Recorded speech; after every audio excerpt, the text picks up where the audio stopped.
ตัวมาเปรียบได้เลยครับผู้เท้า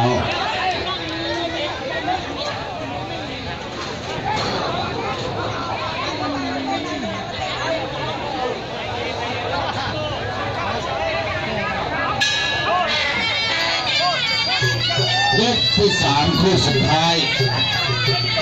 ครับระหว่างซุปเปอร์บอลสิทธิ์สุพินแดงแม็กซิโมเพชรรุ่งเรืองน้ำเงินแม็กซิโมขยับเข้าหาซ้ายซุปเปอร์บอลไม่กลัวซุปเปอร์บอลเตะด้วยเท้าขวาเตะแล้วคาซุปเปอร์บอลอัดศอกขวาไปที่ใบหน้าซุปเปอร์บอลเข้าไปที่เท้าซ้าย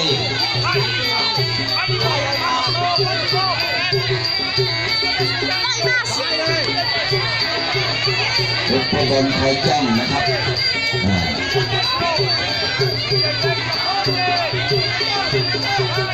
ซุปเปอร์บอลหาโอกาส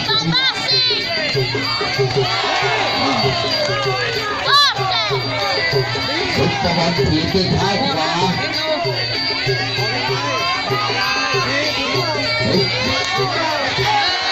ด้วยเท้าขวาแม็กซิโมใส่เข้าไป2-3 หมัด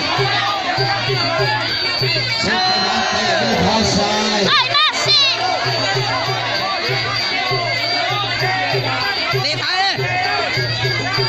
ซุปเปอร์บอลจดจ้องแม็กซิโมเข้าไปยอมด้วยเท้าขวาซุปเปอร์บอลยัด2 หมัดด้วยหมัดขวาด้วยเท้าซ้ายแม็กซิโมเข้ามาอัดด้วยซ้ายด้วยขวา2-3 ทีซุปเปอร์บอลเข่าด้วยเข่าซ้ายอัดไปที่ชายโครงเข่าตีศอกซุปเปอร์บอลตีศอกอัดไปที่หน้าซุปเปอร์บอลตีศอก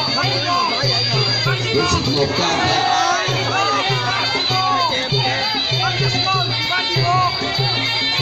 แม็กซิโมเข้ามาซุปเปอร์บอลด้วยหมัดซ้ายอัดด้วยหมัดขวาซุปเปอร์บอลเตะซ้ายแม็กซิโมซ้ายขวาซ้ายขวา2 หมัดซ้อนถีบด้วยเท้าซ้ายแม็กซิโมถีบด้วยเท้าซ้ายซุปเปอร์บอลอัดด้วยหมัดขวาแม็กซิโมเตะด้วยเท้าซ้ายที่ขาพับซุปเปอร์บอลอัดด้วยหมัดซ้ายอัดด้วยหมัดขวาเตะด้วยเท้าซ้ายแม็กซิโมไม่กลัวเหมือนกันขยับเข้ามาใกล้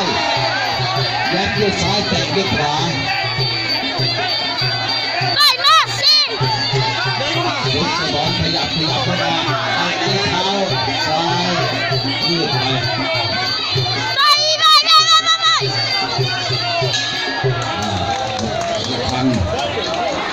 ยกที่3